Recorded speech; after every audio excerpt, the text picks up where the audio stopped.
पशुपतिनाथ का व्रत कर रहे हो और कहते हो कि मेरा बाबा सुनता ही नहीं है, मैंने 5 बार व्रत कर लिया, 4 बार कर लिया। व्रत करना मूल नहीं है, दिल को लगाना मूल है।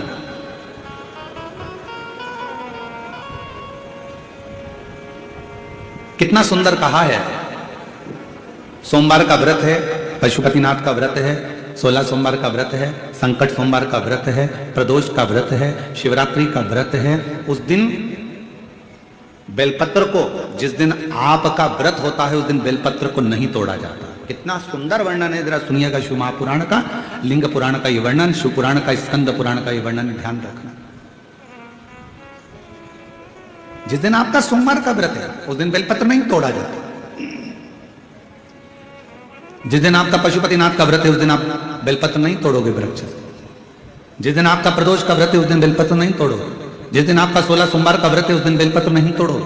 जिस दिन संकट सोमवार का व्रत है, शिवरात्रि का व्रत है, जिस दिन आप शंकर भगवान का तीज का व्रत, छठ का व्रत, भगवान शंकर का कोई भी व्रत अगर आप धारण करते हैं तो उस दिन बेलपत्र को व्रत करने वाले व्यक्ति को नहीं तोड़ना चाहिए। व्रत आज है तो बेलपत्र को एक दिन पहले तोड़कर रख लेना चाहिए। क्यों? ऐसा हमारा शास्त्र, हमारा विधान, हमारे पुराण, हमारे वेद क्यों वर्णन करते हैं? किस लिए वर्णन करते हैं? क्यों कहा गया कि प्रदोष के दिन, जिस दिन आपका व्रत है उस दिन आप कोई सा भी व्रत, आपका सोमवार का व्रत है, आपका शिव जी का अगर कोई व्रत कर रहे हो तो उस दिन आप भगवान शंकर को चढ़ाने के लिए बेलपत्र मत तोड़ो, एक दिन पहले तोड़ो। क्यों कहा गया? हमारे शास्त्र क्यों कहते हैं कि पशुपतिनाथ का व्रत कर रहे हो तो बेलपत्र को एक दिन पहले तोड़ना, सोमवार का व्रत कर रहे हो तो बेलपत्र को एक दिन पहले तोड़ना, प्रदोष का व्रत कर रहे हो तो एक दिन पहले बेलपत्र को तोड़ना।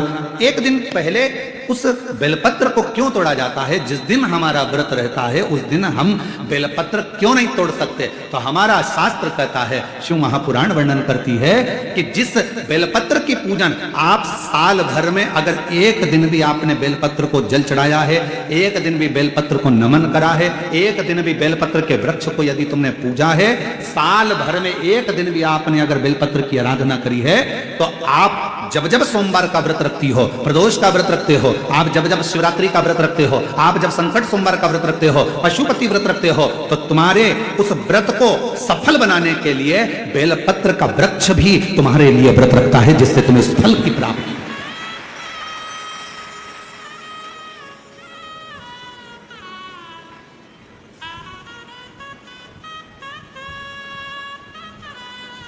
कथा सुनने आ रहे हो? घर के बाहर बेलपत्र का पेड़ है, कथा श्रवण करने जा रही हूं, बेलपत्र का वृक्ष है। नहीं, आपको अगर कथा सुनने जा रहे हो तो बेलपत्र अगर चढ़ाना है तो एक दिन पहले आप बेलपत्र को उतारो। कथा सुनने के लिए जा रही हूं और बेलपत्र रास्ते में से तोड़ लिया, कथा में जाकर बैठ गई, बेलपत्र शिव पुराण को समर्पित कर दिया या कथा में समर्पित कर दिया, या विचार करा कि मेरा बेलपत्र व्यासपीठ तक जाएगा, झोली में डाल दिया। ध्यान रखना, कथा सुनने के लिए आ रही हो, सामने बेलपत्र का वृक्ष दिख गया, उसको झुककर प्रणाम करो, नमन करो और कहो, मेरे बाबा, मेरे शंभु, आपका दर्शन कर कर जा रही हूं। मैं जानती हूं इस बेलपत्र के वृक्ष में गौरी शंकर हैं, मैं जानती हूं इस बेलपत्र के वृक्ष में नारायण लक्ष्मी है, मैं जानती हूं इस बेलपत्र के वृक्ष में 64 योगिनियां हैं, मैं जानती हूं इस बेलपत्र के वृक्ष के तने में स्वयं कुबेर बैठकर साधना करता है। इस बेलपत्र के वृक्ष को मैं नमन करती हूं। बाबा, आपसे प्रार्थना करती हूं कि मैं कथा सुनने के लिए जा रही हूं, जब मैं कथा सुनकर वापिस आऊं ना, हे बेलपत्र महारानी, हे बेलपत्र के वृक्ष, हे शंकर, ऐसी कृपा करना कि मेरी खाली झोली को भंडार से भर देना, उसको नमन करो। और हम क्या करते हैं? कथा सुनने जा रहे हैं तो बेलपत्र का वृक्ष अपने आंगन में है या बेलपत्र का वृक्ष रास्ते में पड़ गया, 4-6 बेलपत्र तोड़ लिए, कथा में जाकर बैठ गए, कथा सुन ली, बाद में बेलपत्र समर्पित कर, ना ना ना ना, आते समय बेलपत्र को नमन करते हुए,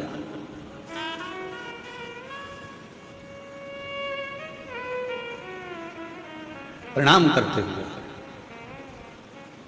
विनय करते हुए, और मैंने तेरे ही भरोसे बाबा, तेरे ही भरोसे हवा बिच उड़ती जावांगी, बाबा डोर हर तुम चढ़ीना में कटी जावांगी, भोले मैं तेरी पतंग, शंभू मैं तेरी पतंग, हवा बिच उड़ती जावांगी।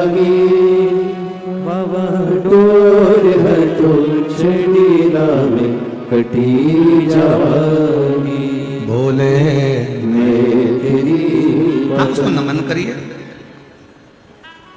कई लोग कहते हैं गुरुजी हमने पशुपतिनाथ का व्रत किया, हमने 16 सोमवार करे, हमने सोमवार का व्रत करा, हमने प्रदोष करी, हमने बाबा की सोमवारी का व्रत करा, मेरा बाबा मेरा सुनता क्यों नहीं है? हम गलती कर दी है। हम जिस दिन हमारा व्रत था उस दिन हमने बेलपत्र को तोड़ लिया,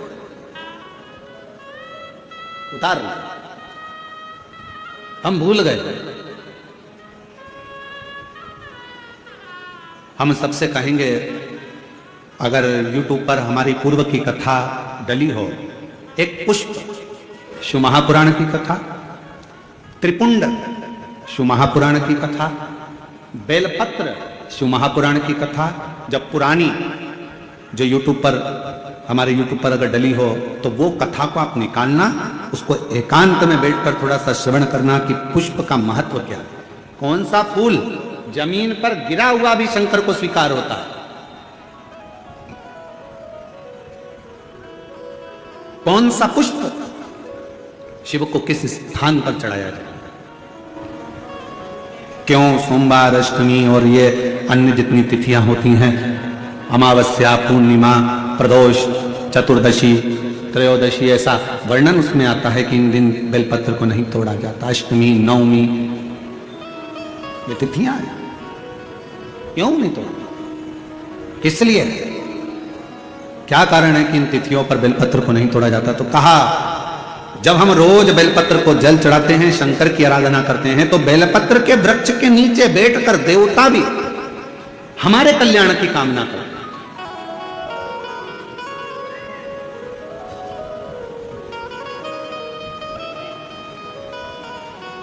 कितनी बड़ी बात लिखी है। लिंग पुराण को उठाकर अगर आप पढ़ेंगे तो उसमें लिखा है 1.25 किलो सोने के सिंहासन पर, कितने किलो? जम जम के बोलो जरा, आवाज नहीं आई। 1.25 किलो सोने के सिंहासन पर मखमल का गद्दा बिछाकर एक शालिग्राम भगवान की मूर्ति, शालिग्राम भगवान की शिला रखकर उस पर सोने का छत्र 0.5 किलो का लगाकर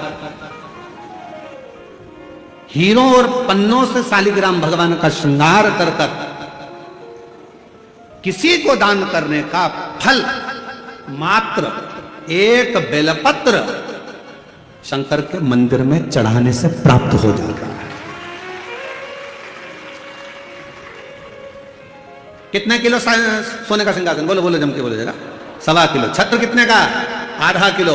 हीरे, रतन, माणिक, मोती, सोने से जड़े हुए शालिग्राम भगवान को सिंहासन पर रखकर दान करने का जो पुण्य होता है, 1000 अश्वमेध यज्ञ का बराबर का जो पुण्य होता है, हजारों सर्वोत्तम यज्ञ करने का जो पुण्य होता है, सोम यज्ञ करने का जो पुण्य होता है, वो एक बेलपत्र शंकर भगवान को चढ़ाकर भगवान शिव को अर्पित करने से प्राप्त हो जाता है। और ऐसा यज्ञ का फल मेरा विश्वास करता है, मेरे छत्तीसगढ़ वासियों के लिए, मेरे संपूर्ण देशवासियों के लिए, मेरे संपूर्ण विश्व में रहने वाले शिव भक्तों के लिए, ये मेरा दिल कहता है कि इतना बड़ा दान, मेरा मन करता है कि आप सब हफ्ते में कम से कम एक दिन ऐसा आता होगा कि आप भी एक बेलपत्र शंकर को चढ़ाते होगे, तो समझ लेना कि आपने भी अश्वमेध यज्ञ, सोम यज्ञ और स्वर्ण सिंहासन, स्वर्ण छत्र का दान अपने जीवन में कर लिया।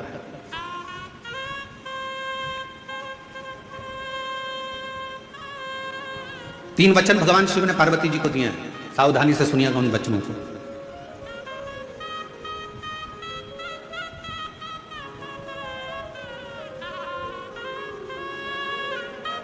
दो वचन तो काशी के हैं और 1 वचन अमरनाथ की गुफा का।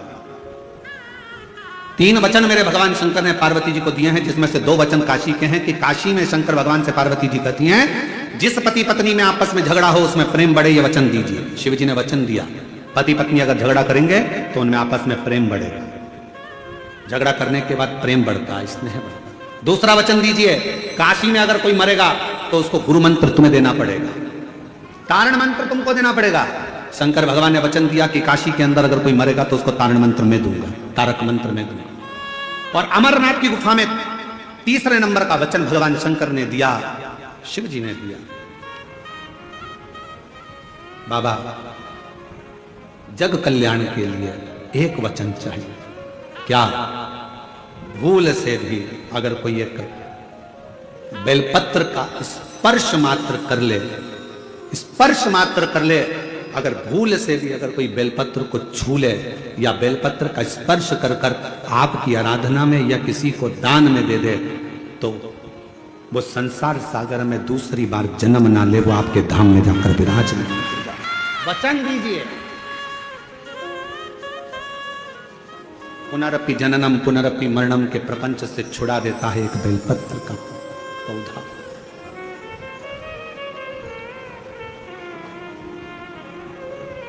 शिव जी के मस्तक पर कितनी रेखाएं रहती हैं त्रिपुंड में? आवाज दो, आवाज नहीं आई। तीन रेखा मेरे भगवान शंकर के मस्तक पर है। उन तीन रेखाओं में एक एक रेखा में 9 देवता विराजमान।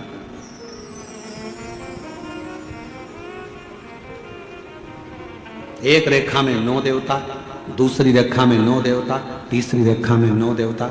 ऐसे शिव जी की त्रिपुंड रेखाओं में 27 देवताओं का वास।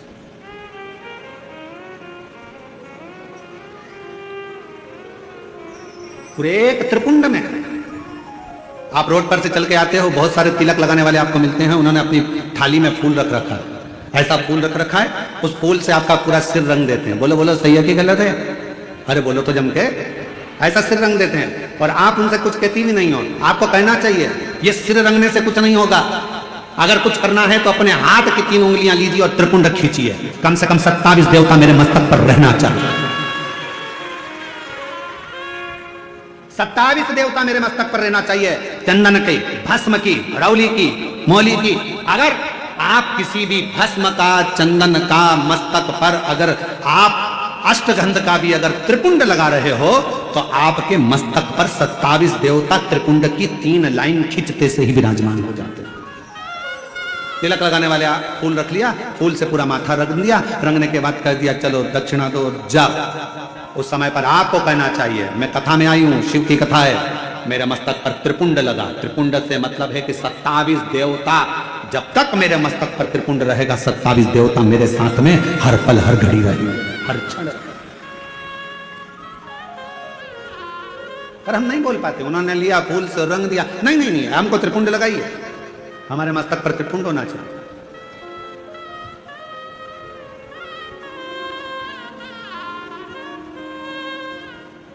शिव जी के मंदिर जा रहे हो, भगवान शंकर का जल है, उसको भी मस्तक पर त्रिपुंड के भाव से लगा सकते। भस्म है, भाव से लगा सकते।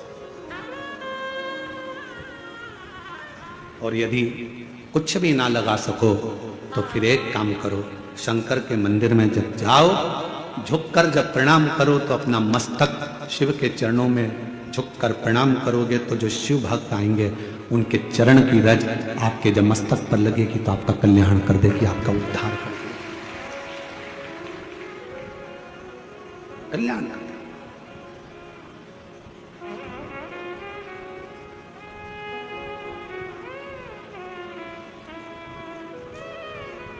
कहते हैं कि 27 देवता जो त्रिपुंड में विराजमान है वो शंकर से मिलाने का कार्य करते हैं, शिव से मिलाने का।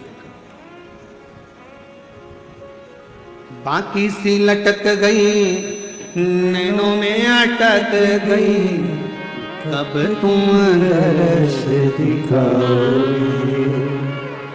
बाकी सी लटक गई नैनों में अटक गई, कब तुम दर्श दिखाओगे। हिच क्या ना रुके भोलेनाथ, मने थारी याद सतावे। ओ काशी के भोलेनाथ, मने थारी याद सतावे।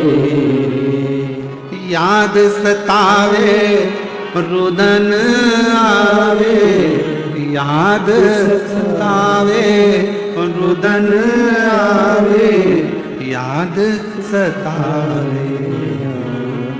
ओ काशी के भोलेनाथ, मने थारी याद सतावे। ओ भोलेनाथ मन मने धरिया दे सतावे रे। हिच क्या ना रोके भोलेनाथ हिच क्या ना रोके भोलेनाथ मन मने धरिया दे सतावे रे। ओ काशी के भोलेनाथ मने धरिया दे सतावे रे। आप उसको जब मस्तक पर त्रिपुंड में 3 रेखाओं में जब 27 देवता विराजमान हो जाते हैं तो वो शिव से मिलाने का कारण, शिव से। कितना सुंदर एक व्याख्यान आया ब्रह्मा जी का। ब्रह्मा जी जब झूठ बोल दिए और झूठ बोले तो भगवान शंकर को क्रोध आ गया। पांव का नख तोड़ा, काल भैरव प्रकट करा। काल भैरव ने अपने हाथ का नख तोड़ा, ब्रह्मा जी का सिर काट दिया। सिर लुढ़कते लुढ़कते गया तो कर्मनाशा नदी बन गई, जो आज भी उत्तर प्रदेश में बहती।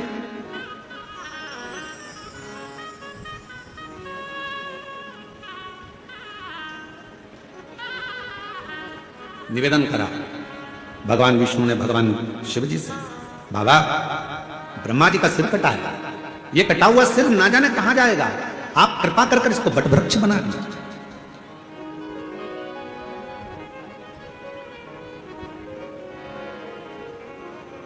इसको वटवृक्ष बना दो, आप करुणा करो, इसको बड़ का पेड़ बना दो, वटवृक्ष बना दो।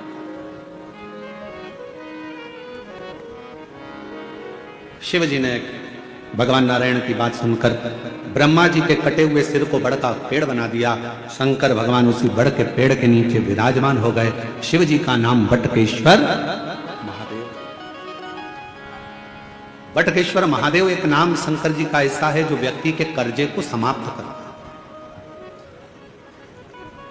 कर्जा करने के बाद व्यक्ति सोचता है मेरा कर्जा नहीं चुक रहा, बहुत ज्यादा टेंशन में चलता है। पैसा अगर कर्जा तुमने लिया है तो चुकाओगे भी तुम, तो फिर टेंशन करने की जरूरत क्या है।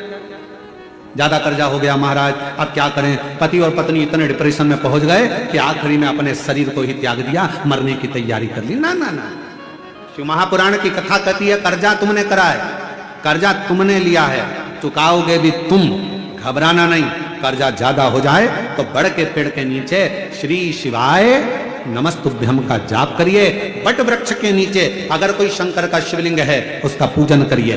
बट वृक्ष के नीचे कोई भगवान शंकर का अंश अवतार श्री हनुमान जी महाराज भी अगर किसी बट वृक्ष के नीचे विराजमान है उसका स्मरण करिए। शंकर का ही अंश स्वरूप आद्य शक्ति दुर्गा भवानी भी अगर बट वृक्ष के नीचे आद्य शक्ति भी बैठी हुई है तो उसका भी स्मरण करिए।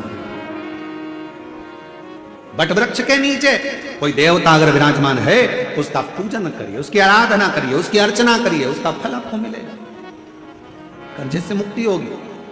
आप यह ना सोचिए कि शंकर जी तो है ही नहीं, बड़ के पेड़ के नीचे हनुमान जी मिल गए, हनुमान जी का स्मरण कर लो।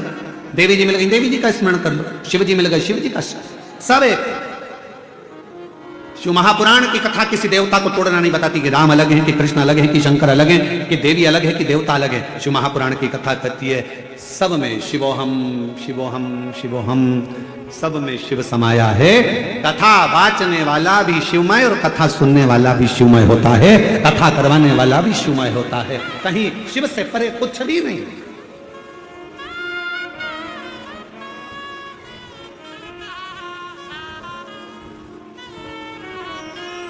और मेरे भोले तेरा सहारा है, मेरे भोले तेरा सहारा है, मेरी नैया का तू किनारा है, मेरी नैया का तू किनारा है।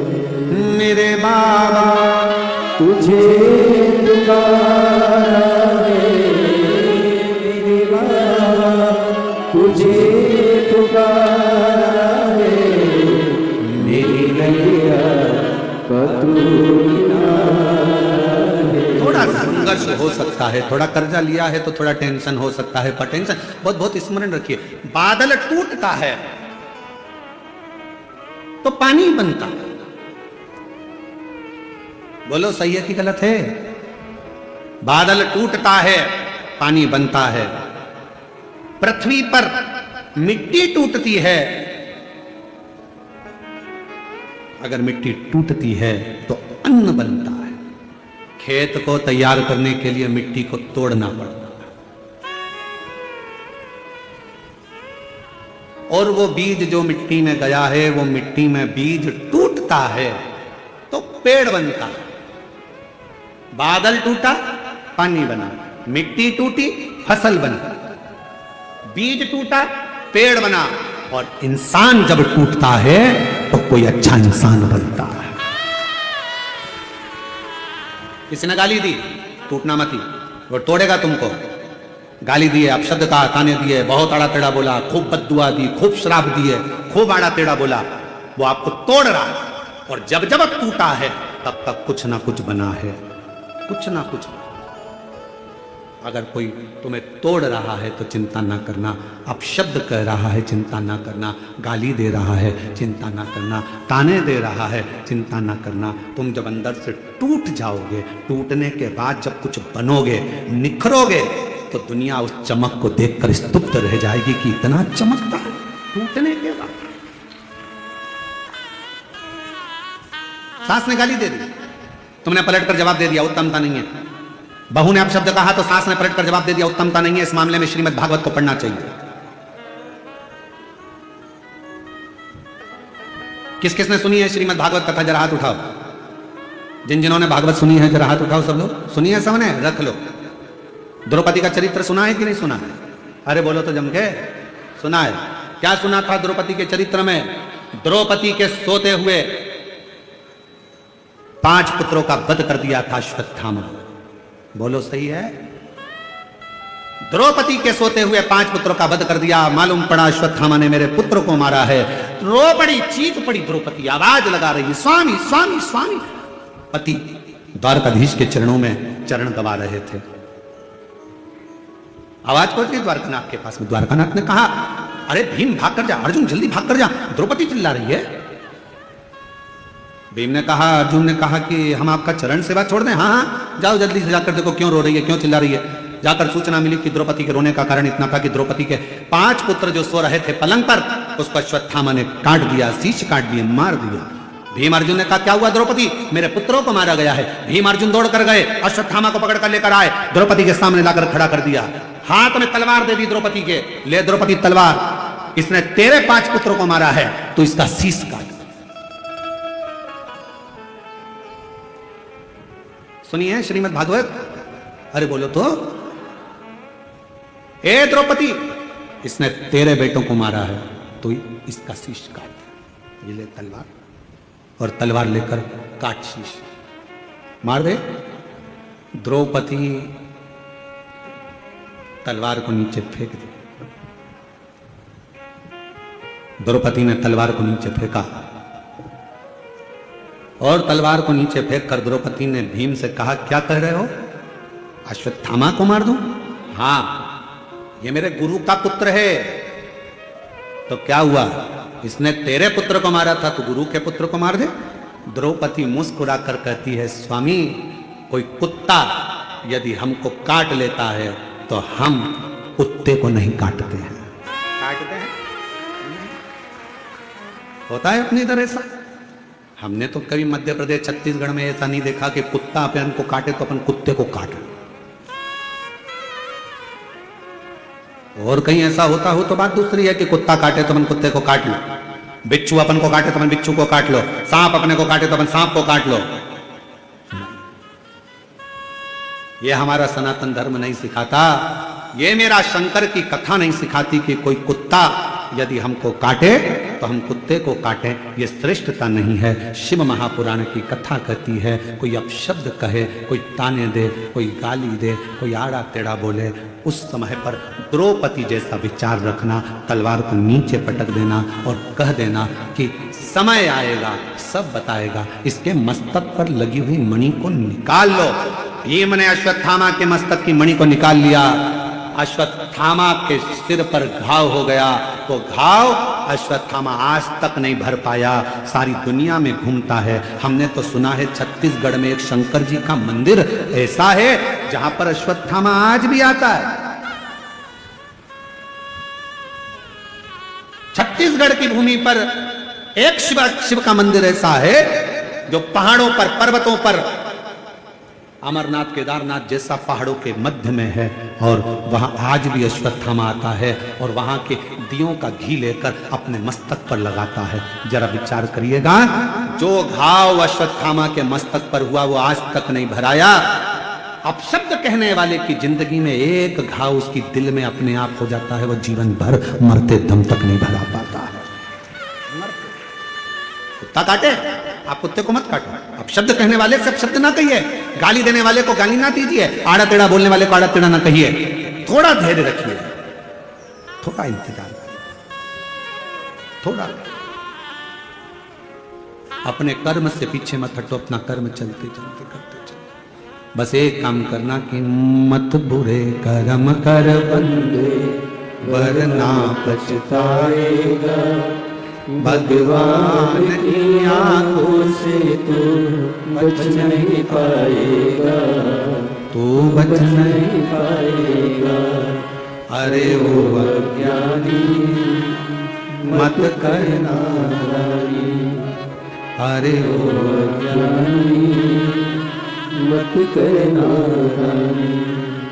तेरे कर्म का फल भी तू ही पाएगा, जैसा किया तूने तेरे आगे आएगा।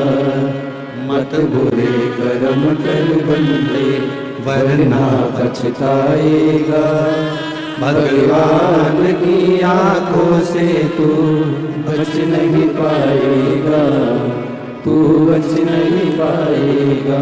ये उसकी उदारता से मिला शरीर है। कोई गलती हमारे द्वारा होती है और हम दोष दूसरे को देते हैं। पशुपति व्रत नहीं करा, पशुपति व्रत, और व्रत करने के बाद अगर फल नहीं मिला तो दोष दे दिया, भगवान तो हमारी सुनी नहीं रहा, भगवान तो हमसे रूठ कर बिठाए, ना जाने मैंने किसका बिगाड़ा कर दिया, कौन को ऐसा क्या कह दिया कि भगवान मेरा साथ ही नहीं दे रहा। नहीं, गलती हमारी, हमने जरूर पशुपति व्रत वाले दिन बेलपत्र को तोड़ लिया होगा, बच्चों से कहकर तोड़वा लिया होगा, और वो बेलपत्र लेकर हम शिव के पास गए होंगे। हमारी साधना में से एक अंश कम पड़ गया होगा। मैंने सोमवार का व्रत करा और बड़े प्रेम से संकट सोमवार 16 सोमवार करे, 16 सोमवार मैंने भूखे रहकर करे, जरा सा दूध लेकर, चूरमा लेकर, प्रसाद लेकर, बेलपत्री लेकर, एक मिश्री की डली लेकर मैंने संकट सोमवार 16 सोमवार करे। बाबा ने मेरी नहीं सुनी, उसमें गलती मेरी होगी। मैंने सोमवार के दिन शाम को 16 सोमवार की पूजन कर रही थी और सुबह बेलपत्र तोड़वा लिया, जरूर इसलिए बाबा ने मेरी एक आराधना में थोड़ी सी चूक रह गई। आप आए नहीं, सुबह हो गई, मेरी पूजा की थाली धरी की। क्यों आते नहीं? अपराध मेरा बताते नहीं। मेरी आराधना में कौन सी कमी रह गई?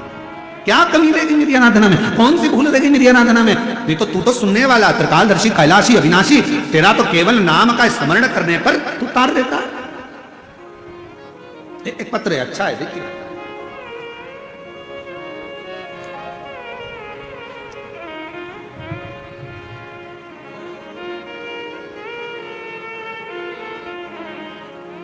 श्रीमती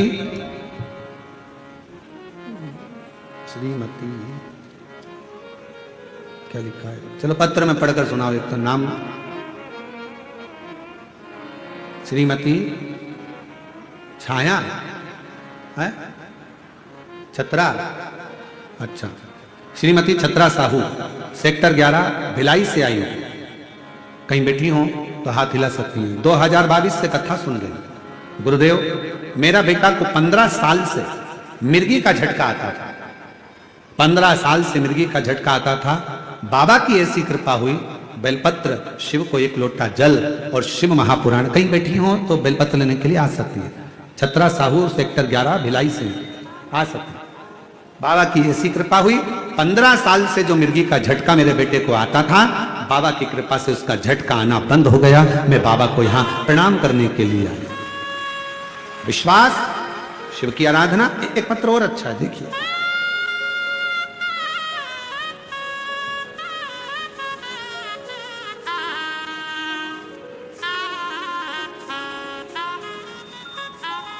कस्तूरी यादव, पति लव यादव, पता ग्राम रसायना है रसायन, अरे तुम समझ गए ना, हाँ बच्चन ठीक है। कस्तूरी यादव, लव यादव, ग्राम देश देश देश, जिला दुर्ग, छत्तीसगढ़, ठीक है। मोबाइल नंबर ये। एक लोटे जल का क्या वर्णन करूं गुरुदेव, मेरे पति का अचानक तबीयत बहुत खराब हो गया। पत्र पढ़ रहे हो ना, है दिख रहा है टीवी पर, ठीक है।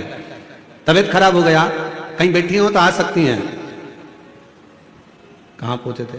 मेरे पति का अचानक तबीयत खराब हो गया, जांच कराने पर पता चला कि लीवर 80% तक डैमेज हो गया है, और लीवर डैमेज हो गया जिसमें खर्च लाखों का बताया गया। परेशान हो गए, अब करें तो क्या करें।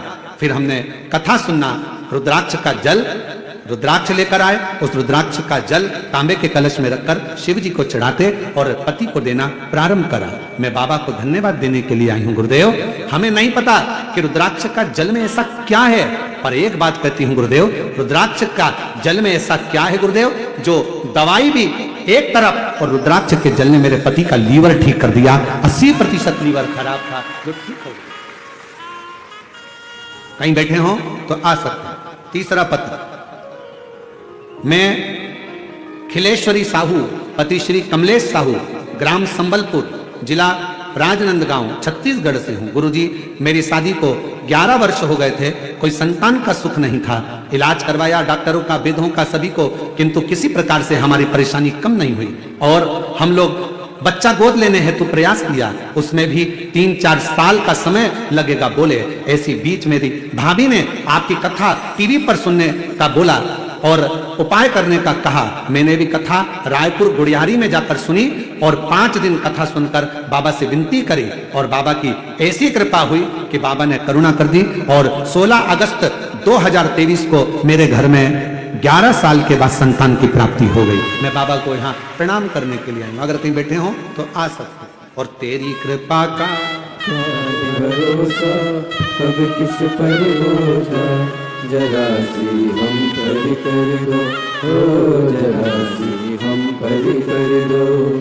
जिस पर भी हो गई तेरी करुणा कृपा, वो भव पार हुआ, भव पार हुआ। पापी हो चाहे जितना, उसका भी बाबा उद्धार हुआ, उद्धार हुआ। और गिद्ध अजामिल कणिका जैसे मेरे मन को जरा सी हम पर कर दो, ओ जरा सी हम पर कर दो।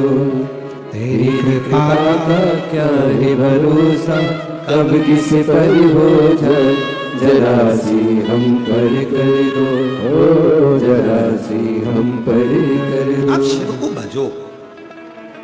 कर्जा हो गया गुरुजी, कर्जा हो गया गुरुजी, बहुत तकलीफ है गुरुजी, बहुत तकलीफ है गुरुजी, बहुत तकलीफ है, बहुत कष्ट है, बहुत परेशानी है, बहुत तकलीफ है, बहुत तकलीफ है। बोलने से कुछ नहीं होगा, मेहनत करना पड़ेगी, परिश्रम करना पड़ेगा, संघर्ष करना पड़ेगा, और बाबा के धाम में जाकर, बाबा के मंदिर में जाकर एक लोटा जल बट वृक्ष की छांव में कहीं मेरा शंकर बैठा मिल जाए तो उसका गुणगान करें। स्मरण।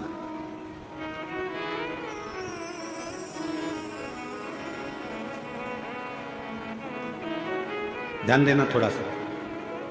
3 वचन मेरी माता पार्वती जी ने शिव जी से मांग लिया। पहला वचन कौन सा था काशी का? आपस में पति पत्नी का झगड़ा हो तो प्रेम में बढ़े। झगड़ा प्रेम को बढ़ा देता है।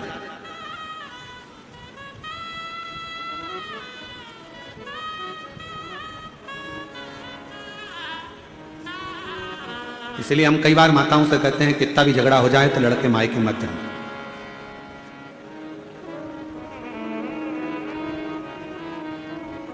लड़ लो, झगड़ लो, खूब लड़ लो, तुमसे जितना बन सके उतना लड़ लो, पर निवेदन है कभी भी बात बंद मत करो। लड़ाई कितनी भी हो जाए पर बात बंद नहीं करना, क्योंकि बात चालू रहती है तो एक ना एक दिन लड़ाई का भी एंड हो ही जाता है, लड़ाई समाप्त हो ही, बात बंद ना करना। आज के बाद मैं तुम्हारा मुंह नहीं देखूंगी। चली गई मायके।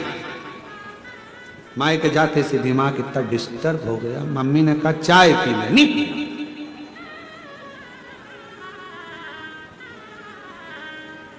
अब बोल गया तने थारी लुगाई बोला थे। वो भी रो रही, वो भी आंख से आंसू आ रही है। मेरा पति मुझे फोन नहीं लगा रहा, याद नहीं कर रहा, तू बोल कर आई थी, तुम्हारा मुंह नहीं देखूंगी, अब तुमसे बात नहीं करना। अरे लड़ाई कितनी भी हो जाए, कुछ भी हो जाए, पर मायके नहीं जाऊंगी, यही रहूंगी, छाती पे मूंग दलूंगी पर यही रहूंगी। और जितनी लड़ाई हो जाए ना, खाना बंद मत करो, क्योंकि एनर्जी उसी से आती है। मालूम पड़े लड़ाई में तुमने कह दिया मैं खाना भी नहीं खाऊंगी, लाई बेटी लाई बेटा लाया, मम्मी मम्मी मम्मी थोड़ा सा लो, मम्मी थोड़ा सा लो, मम्मी थोड़ा सा, मम्मी के नहीं खाना, बैठ के ले जाके खाना बंद कर दिया। अब तुम इतना लड़ोगी तो तुम्हारे में एनर्जी तो पूरी आना चाहिए ना, इसलिए कम से कम जिस दिन लड़ाई हो उस बार 4 बार खाओ, बल तो पूरा आना चाहिए। आ जाइए।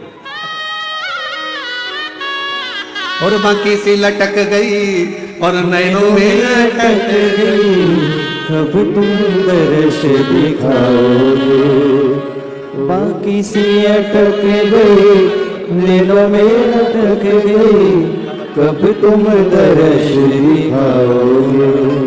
हिच क्या नानवे भोलेना, मने थारी याद सतावे। पति का लीवर खराब हो गया था, शिव जी की कृपा से डॉक्टरों ने लाखों रुपए का बोला था ऑपरेशन का, पर बाबा की कृपा से पुनः लीवर काम करना प्रारंभ करा। एक बार जोरदार ताली बजाकर साथ। जिस दिन अपना व्रत हो उस दिन बेलपत्र को ना तोड़ना।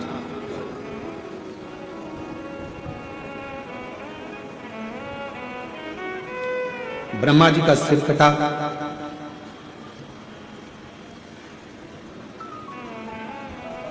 बट वृक्ष का पेड़ बना, शिव जी का उसके नीचे निवास हुआ। शिव जी का नाम बटकेश्वर महादेव। कौन से महादेव? बटकेश्वर।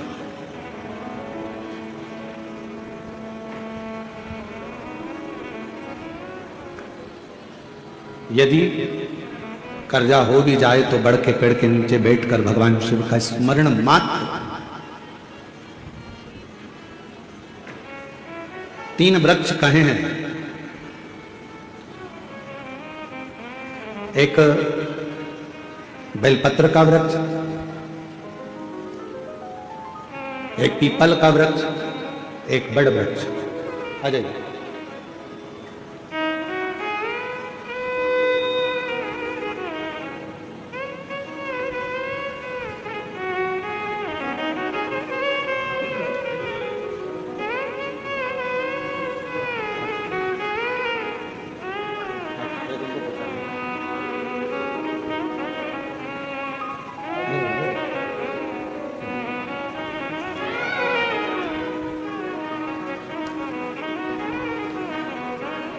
एक बेलपत्र का वृक्ष है, एक पीपल का वृक्ष है, एक वट वृक्ष।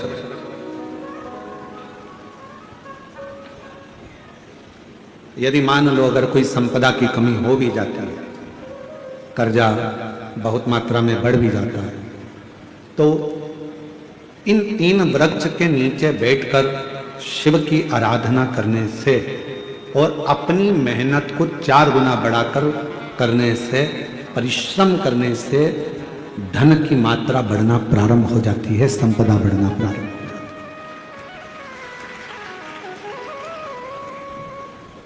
पर इन सब में सबसे मूल है आपका परिश्रम, आपकी मेहनत, आपका संघर्ष।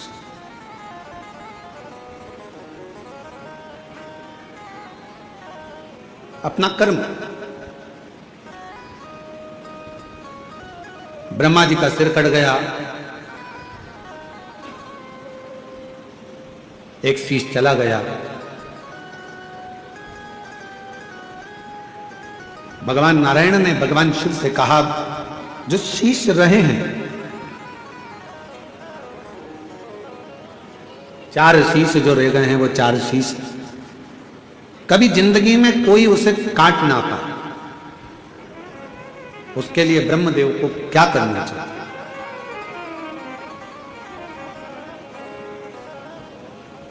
तब स्वयं भगवान शंकर ने कहा, ब्रह्मा के मस्तक पर शिव त्रिपुंड लगे, 27 देवता जो त्रिपुंड की 3 लाइनों में,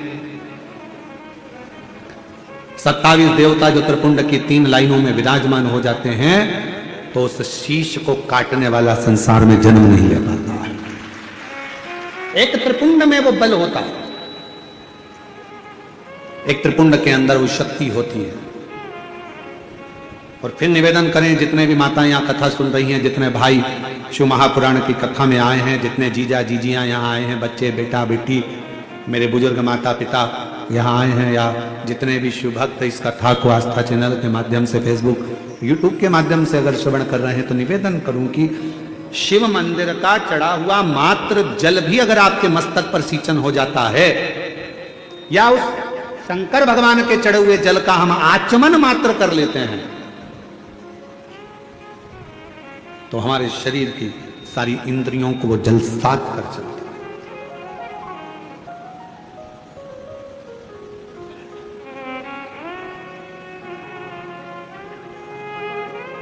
मंदिर जाते हो आप लोग?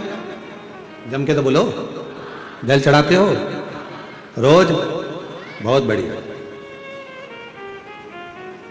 थोड़ा सा जल झेल कर लाते हो, आचमन करते हो, बहुत बढ़िया। अब तुम अगर शंकर जी का चढ़े हुए जल का आचमन कर रही हो, शिव जी के मंदिर में जाकर 1 लोटा जल चढ़ा रहे हो, तो फिर यह मानकर चलना कि आप साधारण नहीं हो। शंकर, अच्छा फिर एक बात आप लोगों से कहें, बहुत बहुत सावधानी से ध्यान देना।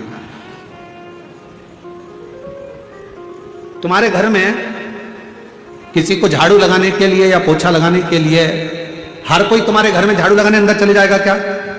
हर कोई तुम्हारे घर में पोछा लगाने अंदर चले जाएगा क्या? हर कोई तुम्हारे घर में बर्तन मांजने चले जाएगा क्या? नहीं। कौन जाएगा? जिसको आपने नियुक्त करा है। मैंने इसको नियुक्त करा, ये मेरे झाड़ू पोछा करेगी, ये मेरी झाड़ू पोछा वाली, मैंने इसको करा, ये बर्तन मांजेगा, ये भोजन बनाने आएगी। जिसको तुम नियुक्त करते हो, वो झाड़ू के लिए, वो बर्तन के लिए, वो भोजन के लिए, वो सफाई के लिए तुम्हारे घर में प्रवेश करता। उसी तरह मेरे शंकर भगवान जिसको नियुक्त करते हैं, वही शंकर के शिवालय तक पहुंच पाता, वरना बहुत कठिन है शिव के शिवालय में प्रवेश करना, शंकर के मंदिर में प्रवेश करना, या शिव महापुराण की कथा में प्रवेश करना, ये बहुत कठिन है। उसने नियुक्त करा। भगवान देवादिदेव महादेव ने कहा भगवान नारायण से कि ब्रह्मा जी के मस्तक पर त्रिपुंड लगा दो। जो 4 मुख बचे हैं, उसने त्रिपुंड लगाया।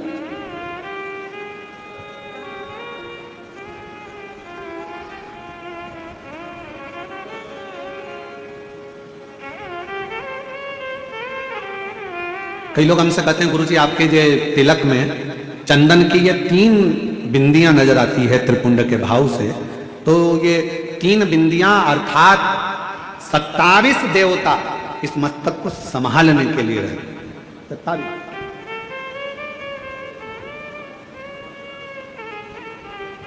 एक थोड़ा सा जल का आचमन, भगवान शंकर को चढ़े हुए जल का मात्र थोड़ा सा 2 बूंद जल भी अगर हमारे शरीर में चला जाता है, तो उसका भी फल हमारी इंद्रियों को प्राप्त हो जाता है।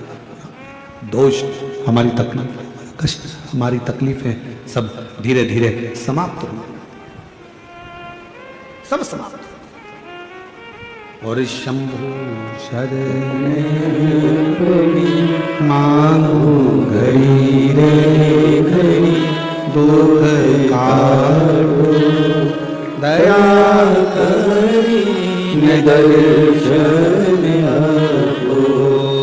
शंभु शरण पड़ी मांगू घड़ी रे घड़ी, दुख काटो दया करी शरण